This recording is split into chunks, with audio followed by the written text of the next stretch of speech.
Hello and welcome to episode 16 of the Terry Koss Show, a wrestling podcast. I'm your host, Terry Koss, and today I'd like to take a look at Ring of Honor's Manhattan Mayhem.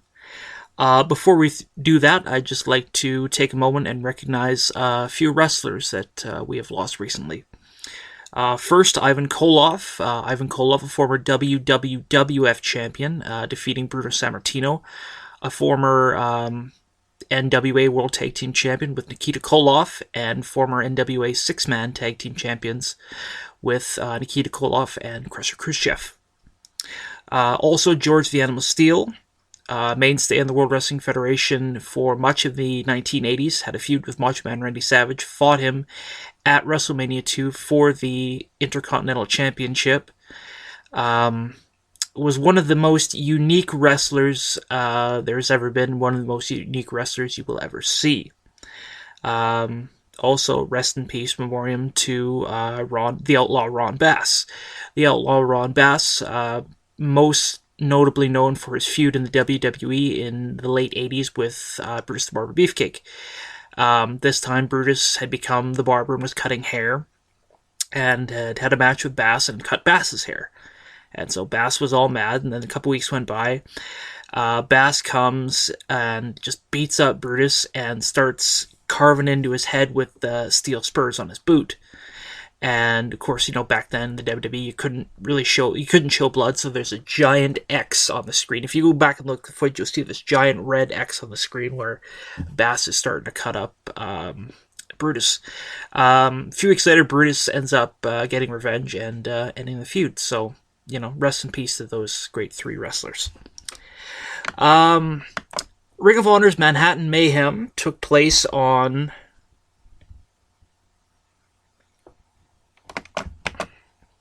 March 4th, 2017 at the Manhattan Center in New York City.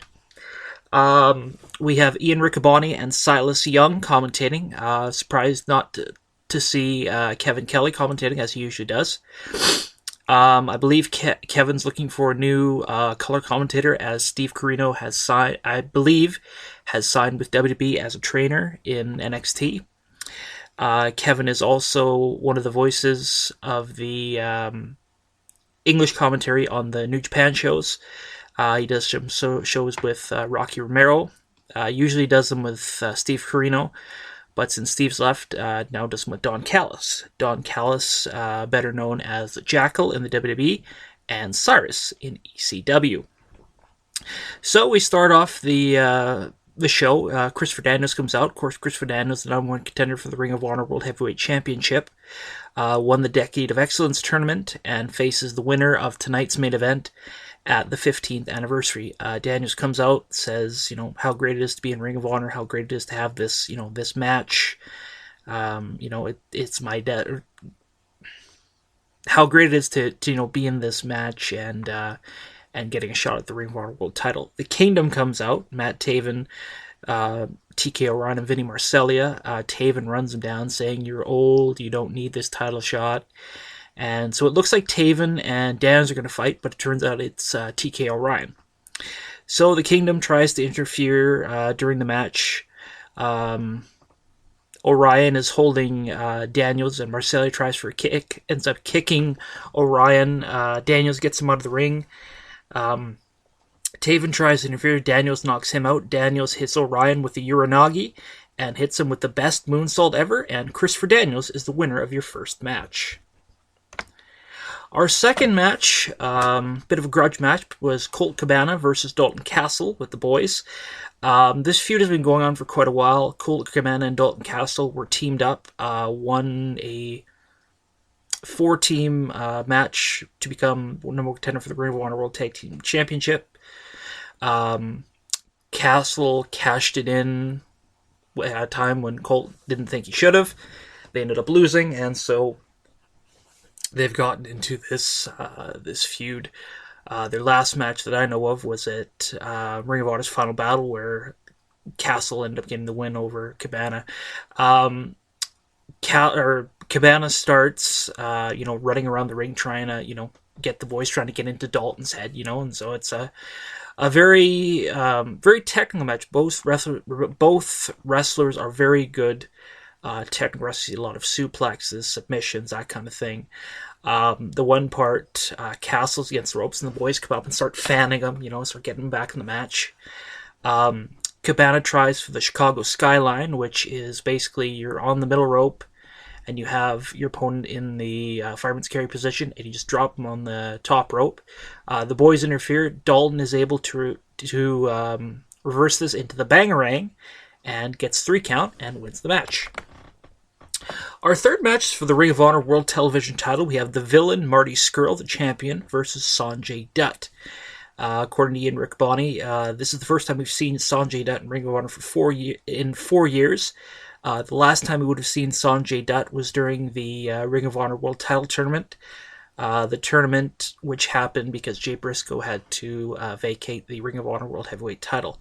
This match was really, really good. I've been a fan of Sanjay Dutt for years. I've always said Sanjay Dutt in TNA should have been an X Division champion. Don't know why he wasn't. Scurll, an awesome wrestler as well. They go to the outside, they brawl, and then there's, you got the technical stuff in the ring. Sanjay looking the best he has in years. Hurricane Ranas, reverse Ranas. It's just awesome. A really cool ending. Dutt tries for a tornado DDT off the top rope. Marty Scurll is able to reverse it into the crossface chicken wing. Dutt taps out, and Marty Scurll retains the Ring of Honor World Television Championship. Our fourth match featured CMLL's Dragon Lee against Will Ospreay. This, to me, was the match of the night. These guys are both amazing. Of course, Ospreay last year won the New Japan Best of the Super Juniors tournament. Dragon Lee, a great star in CMLL. Ring of Honor has done a little bit of work for New Japan. These guys just put on an amazing match. Dragon Lee does this really cool spot. He jumps to the outside and plans it perfectly, so he lands on Ospreay's shoulders and then hits him with a Hurricane Rana. It's awesome. Dragon Lee's in the top rope. Ospreay does a back spring into a Pele kick and is able to knock him off the top rope. For the finish, Ospreay goes for the Os Cutter, which is basically a jump to the ropes cutter. Dragon Lee catches him with a delayed vertical suplex, turns it into a power bomb, and gets 3 count. And Dragon Lee is your winner. Our fifth match is for the Ring of Honor World Tag Team Championship. We have the Young Bucks, the champions, up against Lio Rush and Jay White. Lio Rush and Jay White have been in somewhat of a feud against the Bullet Club. They're starting to team with the Motor City Machine Guns and Donovan Dijak. It's kind of as a numbers game. This match was so good. Lio Rush, such a good wrestler. Has only been in the business for 2 years, but is insanely talented, is insanely fast. Jay White from New Zealand, undefeated so far in Ring of Honor. Has not been pinned or made to submit.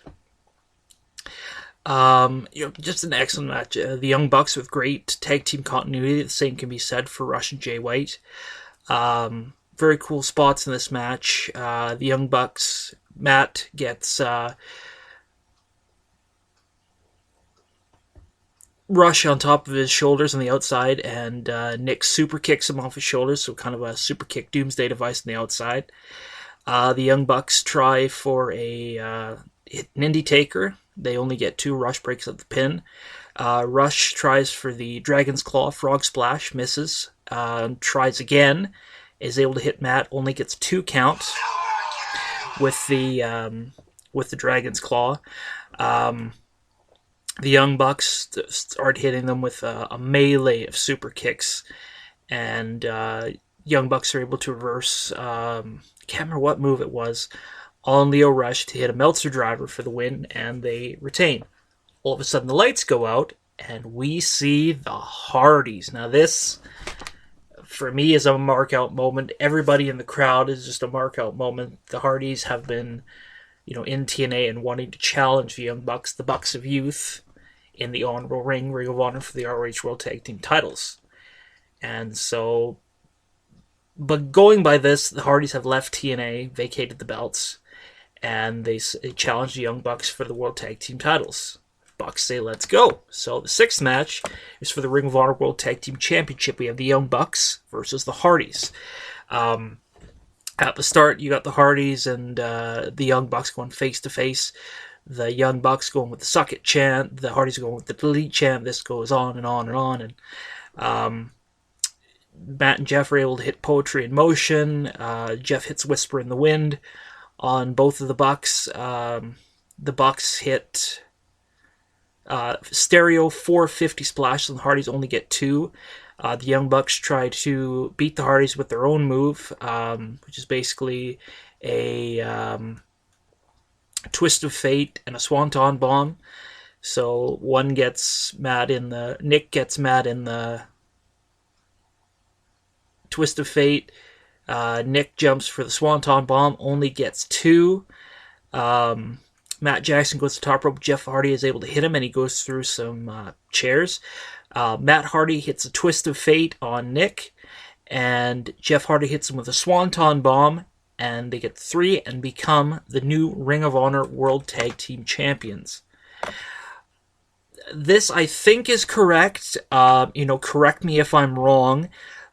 With this, the Hardys become the first team in wrestling history to hold the WWE Tag Team Championships, the TNA Tag Team Championships, and the Ring of Honor World Tag Team Championships. After the match, Matt delivers a great promo, how it's great to be in Ring of Honor, glad to be out of TNA, how they will be appearing at Supercard of Honor, the 15th anniversary, the next Ring of Honor TNA or Ring of Honor television tapings, and this was a really cool moment, as Ian Riccaboni said.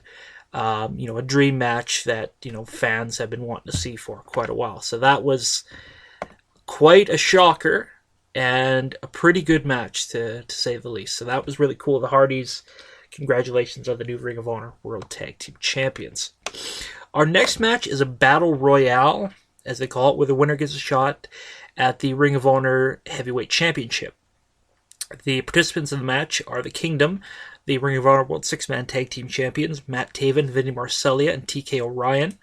Punishment Martinez, the tag team of Coast to Coast, LSG and Shaheem Ali. The tag team of Will Ferrara and Cheeseburger. The Tempura Boys, Show and Yo. The Rebellion, Caprice Coleman, Kenny King, and Rhett Titus. War Machine, Hanson and Rowe. The Beer City Bruiser, Chris Sabin, and Silas Young gets off commentary and decides to go in the ring. One of the coolest spots in this match, what is it? Who throws him out? War Machine is eliminated by this point.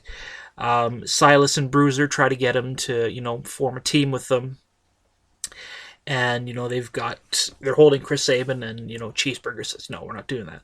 And so Bruiser picks up Cheeseburger, throws him to the outside. War Machine catches Burger, throws Burger back into the ring so he's not eliminated.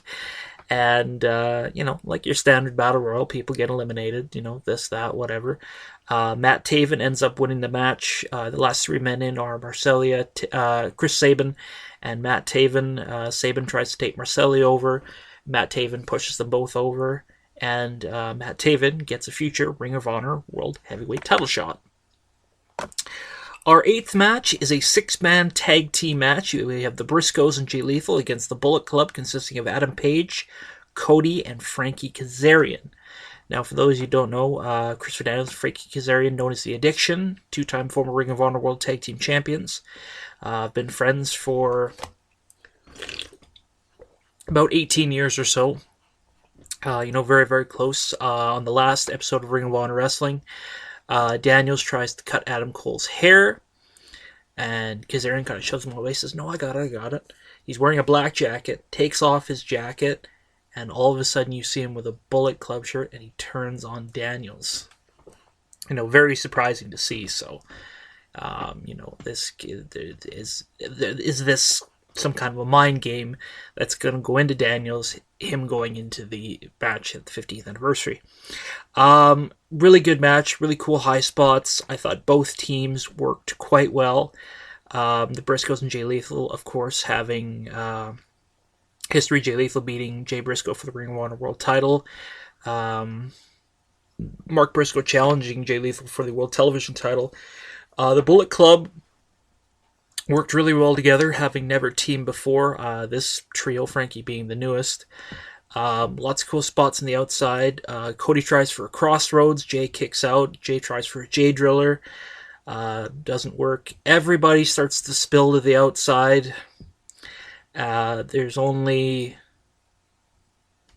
Yeah, and Cody goes to the outside. It looks like there's only Mark left. Mark goes to try and, jump on the outside. Frankie catches him with a roll up, gets the tights, and the win. So your winners on the Bullet Club: Adam Page, Cody, and Frankie Kazarian. The main event is for the Ring of Honor World Heavyweight Championship. We have Christopher Daniels joining Ian Riccaboni and Silas Young at commentary. We have Adam Cole, the champion, the 3-time Ring of Honor World Champion, up against Bobby Fish. Now, Bobby Fish earned this opportunity by winning the Survival of the Fittest tournament back last year, defeating Leo Rush. Bobby Fish comes out of the gate with strikes, kicks Cole, top to bottom. Fish, of course, known for submissions, the heel hook, the cross arm breaker, so he's obviously softening up Adam Cole for the heel hook. Last week on Ring of Honor television during a 6-man tag team match, Bobby Fish was actually able to get Adam Cole to tap out to the heel hook. So Cole tries to hit Bobby with the Shining Wizard, only gets 2. Cole tries for the Destroyer. Bobby's able to block that, hits him with a Super Falcon Arrow from the top, only gets 2. A little while before in the match, Fish tries for a Falcon Arrow, only gets 2. Bobby tries for a knee bar. Cole gets close to the ropes. The finish, Cole tries for a Shining Wizard. Bobby looks like he's starting to get him in a bit of a knee bar, but Cole is able to roll him up and gets the 3 count and retains the title. So Adam Cole retains and is still the Ring of Honor World Heavyweight Champion. Something to note, Bobby Fish, the hometown boy, being from Saratoga Springs, New York. Now, the match is over, and, Adam Cole is in his corner, Bobby Fish is in his corner. Bobby Fish gets up, the Bullet Club comes out, Kazarian, Cody, and Adam Page. They start beating on Bobby Fish. Mark and Jay Briscoe come in for the save. The Bullet Club beats on them, basically takes them out. Frankie Kazarian pulls a table out from underneath the ring, puts it in the middle. It looks like Adam Cole's going to put Jay Briscoe through the table. All of a sudden, out comes Bully Ray. Yes, you heard it right. Bully Ray in Ring of Honor. Something nobody was expecting. Cole, he gets in the ring. Cole looks back, tries to fight him. Bully Ray picks him up, puts him through the table. The Bullet Club are, getting out of there. Bully Ray delivers a great speech, says he's been a fan of Ring of Honor for years and years and years. Has always wanted to be part of the company. He had a few offers on the table, one from TNA, which he did not take.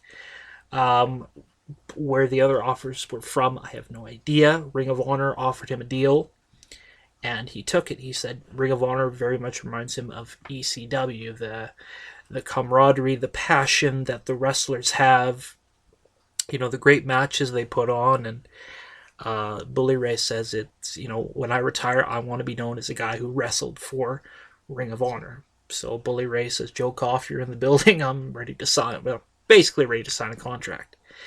So Bully Ray is the newest member of the Ring of Honor roster. Bully Ray hugs, gives handshakes to both the Briscoes and Bobby Fish to end the show. Overall, I thought this was a really good show. Manhattan Mayhem. Of course, the best match of the night has to go to Dragon Lee versus Will Ospreay. These two guys, both high flyers, both young. Check them out if you haven't had a chance. Both excellent talents. Awesome to see the Hardys. They were originally supposed to fight the Young Bucks at Supercard of Honor in Lakeland, Florida on April 1st. They come now. Ring of Honor World Tag Team Champions. That's pretty cool. Kind of wanted to see Bobby Fish win the Ring of Honor World title.